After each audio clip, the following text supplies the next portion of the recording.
So we'll start here with the visitor centre. I'll tell you a bit of history of the building, on how it's here and why it's here, etc. Then we're getting a lift up to the 10th floor, where we'll have a look at the clocks, the River Mersey and the Wirral. Then it's the first few stairs to behind those clocks, and that's where we'll watch the audio-visual projection show about the city's history. And then it's the last remaining stairs to the 15th floor, where I'll tell you about the liver birds, and we get the lovely views from over the top. Just before we begin though, I have to show you a really quick health and safety video. I promise it is only 2 minutes long, but it's just a few rules of the building we have to show everyone before we begin. So you just draw your attention to the TV, just for a couple of minutes, please. Hello, and a warm welcome to the Royal Liver Building 360 experience. Before we embark on the tour, we just need to run through some health and safety points to make sure you all have a safe and enjoyable time. Firstly, all large bags must be stored in lockers. We only allow handbags on the tour for safety reasons.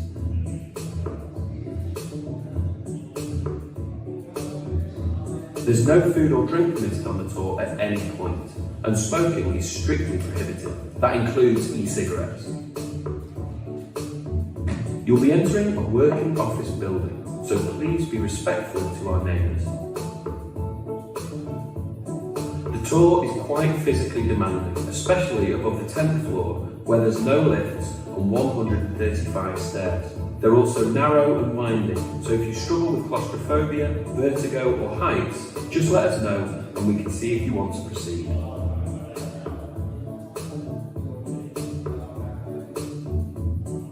It lasts around 70 minutes, and there's no toilets above the level you're currently on.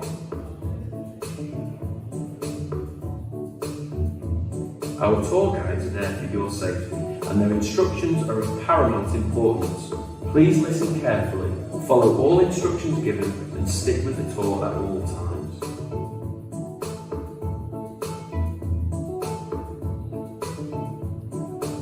We kindly ask that you stay behind the barriers and avoid climbing on or leaning over ledges. The use of selfie sticks in these areas is prohibited. No horseplay, pushing, or running either. Anybody not following these rules will be politely asked to leave. It might be a bit windy at height, so for the safety of people below, we would like you to remove and secure anything that may fall from the balconies, such as hats, scarves, and loose items of clothing. For obvious reasons, we don't allow umbrellas to be used on the balconies in any weather. And if the Liverpool weather decides to get extreme, we'll need to stop access to the highest levels for your own safety.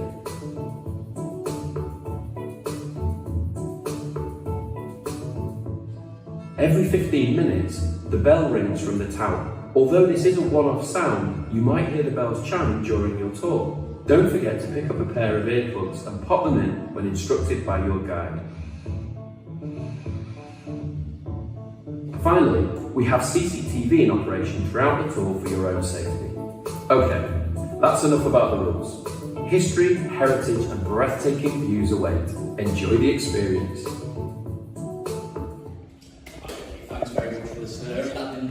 No, not at all. Have you got any questions about the video before we begin? No, none for me. No. Okay, great stuff.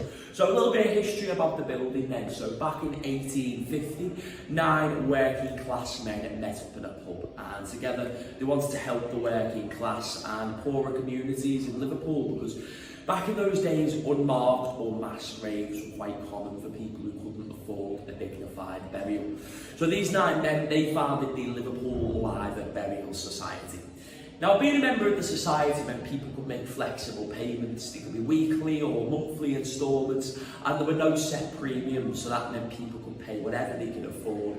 As long as they were paying into the society, they were guaranteed a payout upon their death towards a dignified burial with a headstone, their own funeral, a grave, etc. But in 1856, they changed their name to the Royal Liver Friendly Society.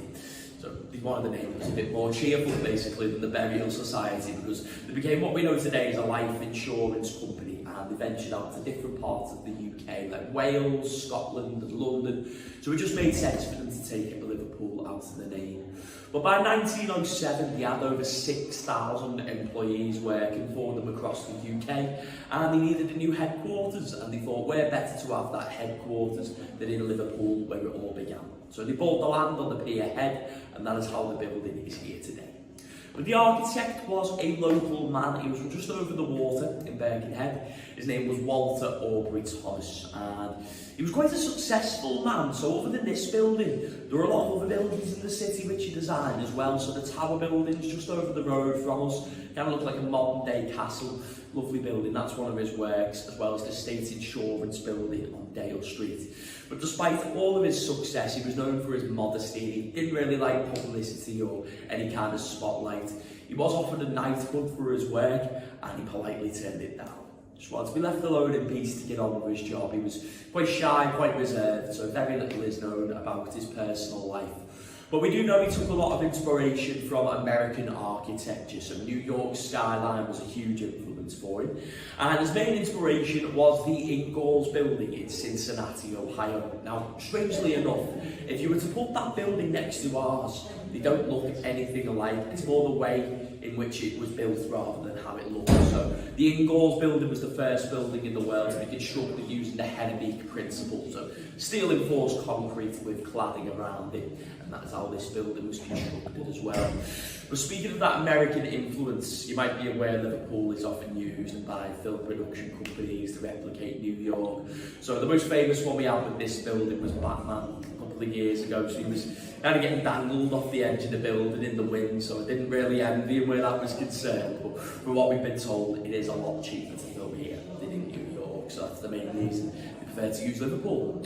But as I say, on the exterior of the building, everything you can see on the outside is granite cladding, and it was originally believed to be Norwegian granite, which is partly true. And the reason I say partly is because geologists have visited the building in recent years and they confirmed some of the granite does come from Norway, but half of it comes from Aberdeen in Scotland as well. So when they first opened, they thought Norwegian granite sounded quite fancy and exotic, but it started getting a bit too expensive to import, so they started importing it from Aberdeen instead.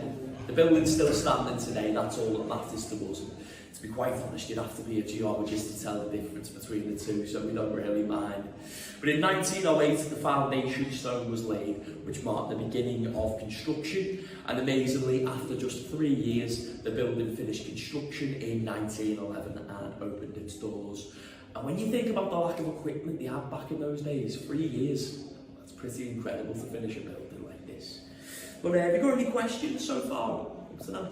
I'm just on the exterior, because you see like old photos of the Library building, and it's obviously like blackened with like soot and obviously from all the pollution. So that must, like back in those days, it must took a lot of effort to actually clean the building as well. That's it, yeah. So it mainly started getting sandblasted in the 70s, so the building was completely black due to the pollution. You're quite right in saying.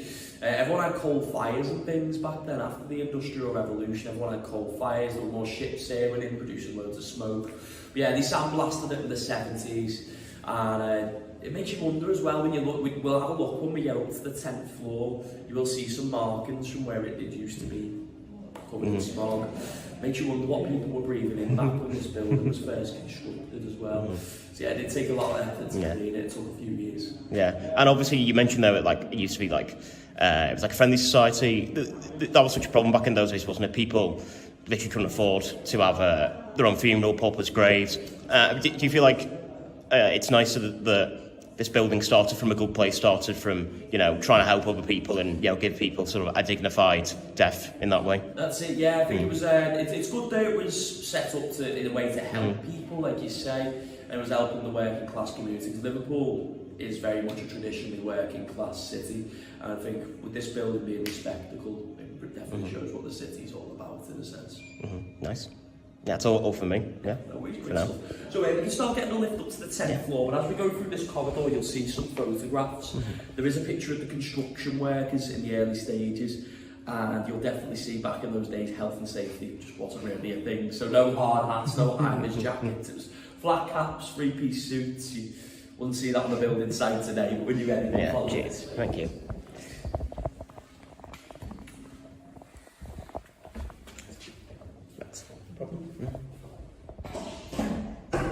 Yeah, so you can see here on some of the pictures, you can see a few wooden planks that was this scaffolding back in those days, so it didn't have much to work with at all. Yeah. Then here we've got a lovely picture of the overhead railway just there. And then behind it in construction there, that's the Tower buildings, that's the same architect as this building. And then these pictures here give you a bit more of an idea of the construction. So that's the steel enforced concrete structure, and that's the granite cladding starting to form around it. Again, to think they managed to finish this in just 3 years, it's pretty incredible, really. Yeah, it's absolutely remarkable. Yeah.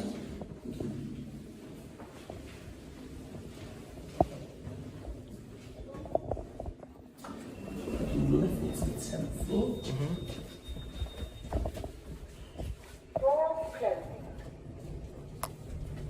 Quite a quick lift. Yeah. So it takes a few seconds. Yeah, so was this lift specially designed for the tour, or was it? Well, we've always had one down to the basement because we share a Yeah. corridor with the vaults, Liverpool Bullion, safety deposit boxes for the public. So there's always been one, but this one just goes to the ground floor and to the 10th floor, so it's saves taking any detours to the office spaces. Yeah. We wouldn't want that. Level 10. Doors opening. Here's on the 10th floor. Yeah. Cheers, thank you. No worries. You're right. Next we'll let out onto the terrace if you want to follow me, please. Thank you.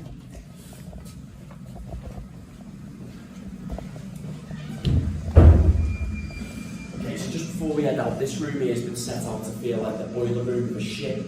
That is a little tribute to the Lusitania. So the Lusitania was a passenger ship. It ran from Liverpool to New York and vice versa. It would occasionally stop in Belfast on the way as well. But in 1915 it was torpedoed by a German U-boat and sadly it killed over 1,000 on board. Many of which were from Liverpool, so people have quite a personal connection to the city. It is believed to be one of the main factors which brought the US into the First World War as well, where a lot of passengers from New York. It's a nice photo of that, the Lusitania, with our building construction just behind us. This was taken around late 1909, early 1910. We were about halfway through construction. But we'll let that onto the terrace, just be careful on these stairs. Oh, wow. Look at that. Yeah.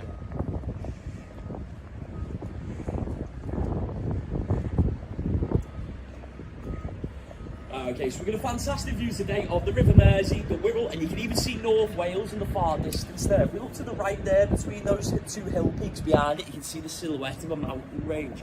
That is Snowdonia that we can see today. It's only on a really clear day we're able to see it, so very lucky today. When we look to the left, we can see that large grey warehouse with the ship docked outside. That is Camel Laird Shipyard. So they built ships like the Ark Royal, the Mauretania, and in recent years they've signed a contract with the Royal Navy to maintain some of their ships. That's why you can see a grey Navy ship there, getting some maintenance work done.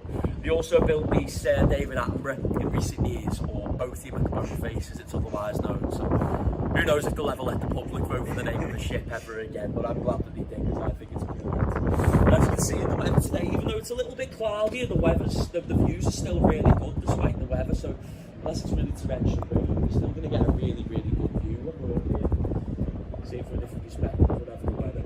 When we're looking to this direction here, this is one of our Great George liner clocks.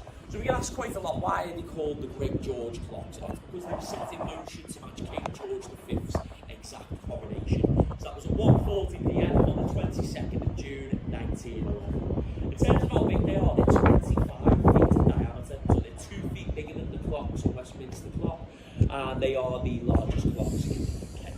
So to have that into perspective, imagine 40 men sitting around one of them using it as a dinner table, because that actually happened. So the company who built the clocks were called Jensen Co. They were based in Leicester, but they mainly specialised in railway station clocks. So whenever you see an old railway station clock, it's normally got their signature on the mechanism.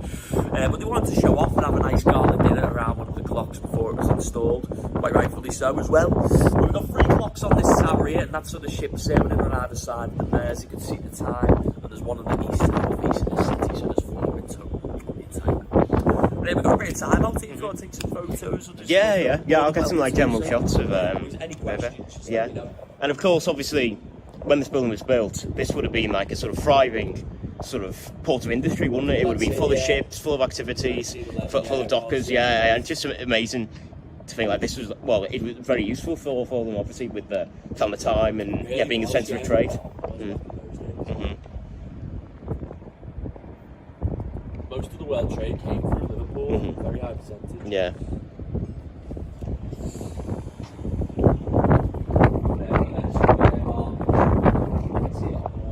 Oh, okay, yeah. Yeah. So it used to be that colour all the way over up until Yeah. the 1970s. It was like sandblasted. Okay. Yeah. Yeah, great stuff. Yeah, yeah. Let's move on. Yeah. You can see the difference here as well. So before we had in the Norwegian and Scottish granite. Oh, The more okay. pale granite, that's the Norwegian. The pinker granite, that's the Aberdeen. So Yeah. I'm no geologist, but apparently it's because the Norwegian granite's got more sodium in it, so that's why it's okay. more pale than the Aberdeen. Like I say, both sturdy, they both do the job. Still here. Everybody. Yeah. That's all that matters. Yeah, good workmanship, clearly. Yeah.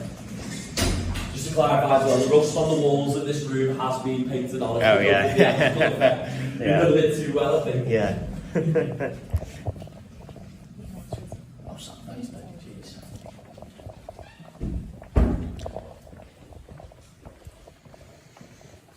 Okay, so we'll start making our way up the stairs now. So they're nowhere near as bad as that health and safety video downstairs makes them out to be. They're quite modern. There are handrails all the way up, which get cleaned regularly throughout the day, so feel free to use them. The only thing I will say is there are some low ceilings, so please just mind your head for me. And the one thing I can't stress enough is just take your time. We're not in any rush at all. So we sometimes we like a little breather, sometimes when we're going up them, and that's absolutely fine. Just let me know if you need a rest. But when you're ready, come follow me.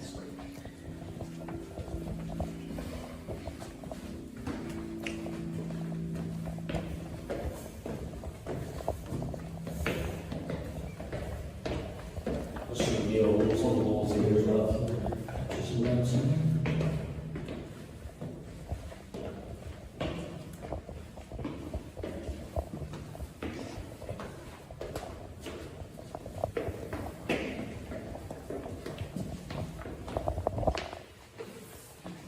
Just a little low legs that sticks out to your left there, just mind your shoulder near that corner, please.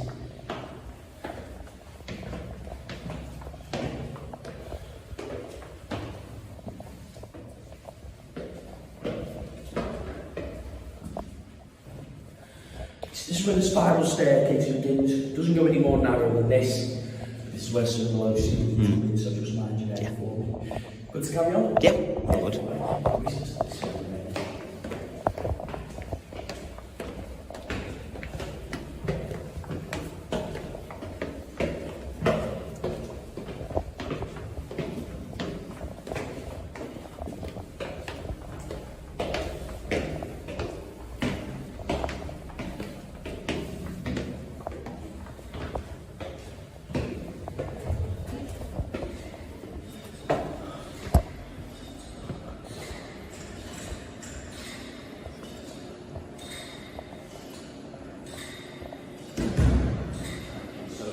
We're currently behind the clocks of the West Tower. So this one on the left faces the 10th floor, that's the one we were looking at outside before. This one on the front floor faces the River Mersey and the Wirral, and this one on the right faces the Irish Sea and the North Docks. So these are projections we can see on the walls.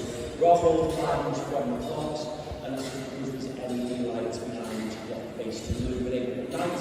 There used to be silicon lamps, but these days they're powered by LED. Just makes a bit more sense to run that way these days. These projections give you an idea of where they're located, and inside these glass pieces are the real original mechanisms for the clocks, which still power today, over 112 years later. So they need a bit more maintenance these days, and the fact that they still work is impressive in itself, really, all this time later. But we're going to be watching the projection show shortly. I just need to double check you all around the flashing. Yes. Yeah, I'm good. Yeah. There's some loud noises, nothing damage to the hearing. I just think you jump a Yeah. little bit, so just warm up. We also have about the old docks and how this building was constructed.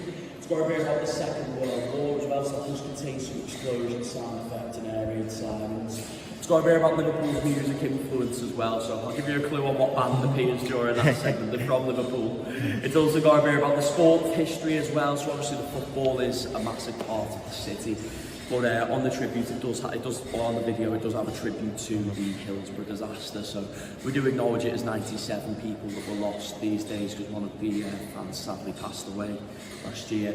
But on the video, it's still got 96. We're hoping to get that changed as soon as we can. But just so everyone knows, we do acknowledge it as 97. It's normally, I'm afraid there's not normally any filming allowed during this segment Okay. just here, but yeah, so it's going to be taking place over the 2 clocks here. Okay. But we'll be alright to take some photos after. Okay. Yeah. So, yeah, it's going to be taking place over the 2 clocks, we can see there, but feel free to have a seat if you want to, facing the clocks. I hope you enjoy it. Yeah. So no filming is allowed. I'll double check. Yeah.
Yeah, it's a stunning experience, that, isn't it?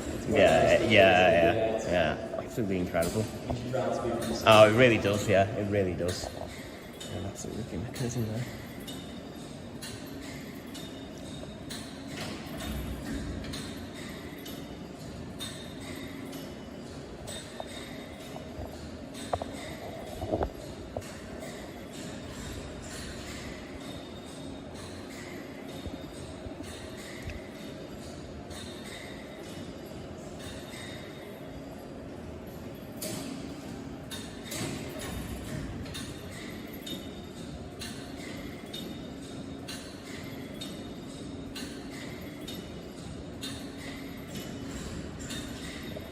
Yeah, that's all good for me. Yeah. Okay, so we'll make our way up to the 15th floor. We'll have a look at the live birds and we'll have a look around and look there as well. But there aren't as many stairs this time, but there is a low door frame when we reach the top, so just mind your head. Also, the last step is a little bit steeper than the rest of them, so just be careful. That's cool. You ready? Yeah.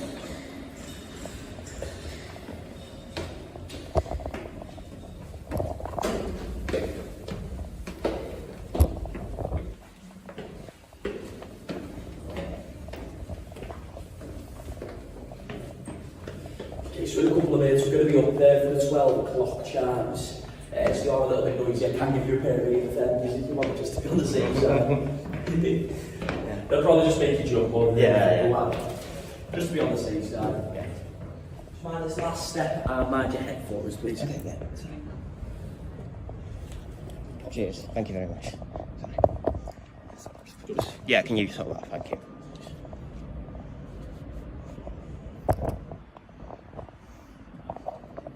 So yeah, they'll be going off in less than 2 minutes. So they're coming through the speaker just in the centre. Yeah. Kind of looks like the back of the rocket engine. It does, doesn't it?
Got the full house, 12 o'clock chimes. Yeah, you won't need those. Yeah, cheers. Thank you very much. No problem. Thank you. No worries. Okay, so follow this side. I'll tell you a bit about the live events. So we've got one of our live birds here. They stand at 18 feet tall with a 24-foot wingspan. They're made of copper with an iron frame on the inside, and they each weigh 4 tons. Now, they have got a bit of a royal connection as well. They're made by a company called the Bromsgrove Guild, based in the Midlands, and they are the same company that built the gates of Buckingham Palace. They have got names as well, Bertie and Bella. So Bertie looks into the city, Bella looks out to sea. But the locals say that Bertie looks out for what side the last pub shuts, and Bella's looking out for a new fella, sailing in on the ship. She's been stuck with him for over 100 years, so we can understand why. But the designer of them's name was Karl Bernhard Bartels. He was from Stuttgart, Germany, and a lot of people call him an unsung hero here in the city. He was moved to the UK in the late 1800s. He was on his honeymoon with his wife, and they both fell in love with London and decided to stay. But he won a national sculpting competition, and his prize was to get to design the liver birds. But the sad thing is he never got to see them in person. So 3 years after the building's construction, World War I broke out, and there was quite a strong anti-German sentiment sadly growing in the UK at the time. So even though he never did anything wrong, he'd lived in London for most of his adult life and his children were born there, he was actually sent to an internment camp on the Isle of Man, where he'd remain until the end of the war, and then he was forcibly repatriated back to Germany. He did make it back to the UK around 18 years later, but by then they got rid of most of the documents associating him with the building, and that included his drawings and designs. That's why there's very little on display about the creation of the Liver Birds. Not much of it exists anymore. But he did finally get some recognition. It was long overdue, but on the building's centenary year in 2011, he was given the Freedom of the City Award, and his great-grandson came to collect it on his behalf. And I think it's about time he was recognised as well. It's certainly a step in the right direction. But we got plenty of time out here. If you want to take some photos and everything, you're more than welcome to do so. Yeah. Any questions, please just let me know. Yeah, I was just going to say, so did he design the Liver building from scratch? Or was it something that was already sort of in use in certain places? It was already... So he only designed the Liver Birds, Bartles, the building itself was designed by... Sorry, I meant like the Liver Birds itself, Oh, yeah. So were they in use or was it... Again, with the lack of records, I don't think anyone will ever know the full story. But I think they're a unique mythical bird, exclusive to Liverpool. But they have a few influences of real birds. So the main influence is believed to be a cormorant. So a cormorant was named as the official emblem of Liverpool in 1796. But if you look at the bird's feet, they've got claws or talons like an eagle, whereas cormorants have webbed feet. If you go back to 1207, you can read a bit about it here. King John was on the throne, and he recognised Liverpool as a borough, granted us royal charter, but on his crest he had what appeared to be an eagle, so it's believed to be a cross between the two. And were there any other buildings sort of before the Liver building that had any sort of design to the Liver bird? Do we know anything about that? Not that we know of, no. There's some that resembled Liver birds, again, like the cormorants, but in terms of this actual Liver bird, this is exclusive to the building. But when they were clearing out the bombed out church, there was a stained glass Liver bird found there. Yeah. Interesting. And of course now it's one of the things that you can spot sort of Liver birds on different buildings now, can't you? If you're on the lookout, it'll be on certain sites, won't they? That's it, yes. They've got a replica one at the Mersey Chambers building, like a sort of white Liver bird. It's made of stone. Yeah. Stunning, isn't it?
questions? Anything Yeah. you want to answer anything? Yeah, so I'd just like to ask a bit about the tour itself. So when did the idea come about of like designing the tour and getting people to sort of see the live building and up close? So we first opened for the tours in 2019. I think it'd always been at the back of people's minds. People have always been curious about the building for years. But yeah, we've only been able to put the tours on since 2019. It's nice to finally be able to show people around. It's recently, the past 10 years or so, it's became more of a public attraction. So when the tours that came along, they've built Relish as well, the cafe at the wall on the front, facing the Strand. We've got an aesthetics clinic there as well. And apparently they're going to be building the gym, which is in the works at the moment as well. So more's getting done with the building, which is a good thing. I think it's definitely being used. Yeah. It's still very much a working office building to this day, though. And how did you get involved? Like, you must be very passionate about history. How did you get involved with like doing this tour? It must be a dream coming true. My degree's in drama, so I'm fine with public speaking. Yeah, a natural performer. Yeah, I like to think so anyway. But it's funny because I used to work for an old attraction where I might have had to dress up as Bob the Builder for the kids and things like that, for kids' parties. And I thought, you know what, I want something that's more my cup of tea, so I went into something that's history related. Yeah, this is a nice job, to be honest. It's really nice. You meet people from all over the world doing this job as well. So yeah, we get a lot of business from the cruise ships, a lot of tourism as well. So yeah, you do meet a lot of people from all over the world, which is a rewarding part of the job, definitely.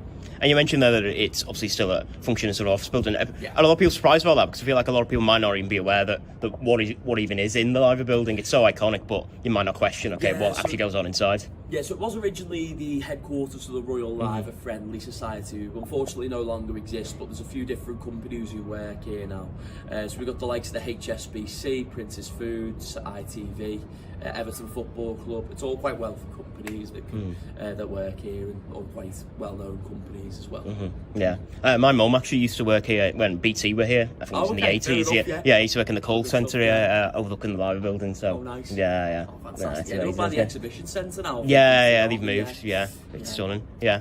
And it just must be such a rewarding job, like doing this. It really they've seen the look on people's faces as they come up and see the views and that display down there as well. It's great, isn't it? I think another really rewarding prospect is when people come in, they've lived in the city all their lives. It's all like 50, 60 years living in the city and have never been able to come up this building. They've spent all that time looking at the building from down below, but looking from the building.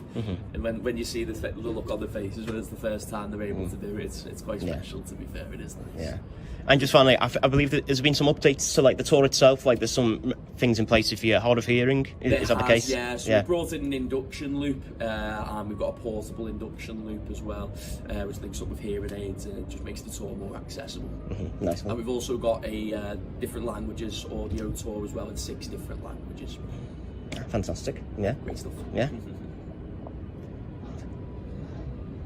Yeah, and you can buy headphones as well, which links up with the audio tour too.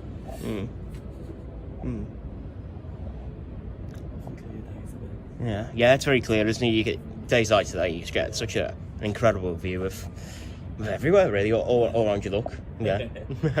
So even on a day like today, where it's cloudy, as I say, you still get a good view, despite only a little bit of blue sky coming through. You're still able to see quite clearly. Like, you see over to North Wales today, you know, it's amazing.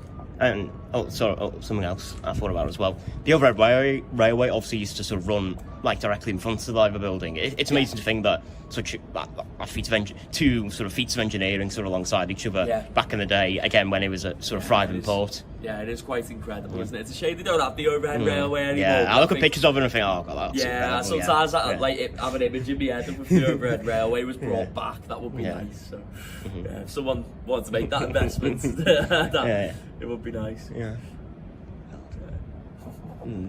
And so obviously this would have been where, well, roughly where we're standing, it would have been where Batman jumped off the Liver building. He was dangling off that wall just there by a rope, so he was in the wind. So they're really envying where that was. Have you had people coming to you and saying like, oh, I saw like Liver building in a film or something, or do you get quite a lot of that? Yeah, we get a lot of that. Yeah, so it's mainly when we have kids on the school holidays as well. That's the first thing the kids want to know is about Batman. You know, never mind the history or never mind the clocks. They want to know about Batman, which is fun. Yeah, I'm a bit of a nerd for the Marvel and DC myself, so I don't mind talking about it. Of course, yeah.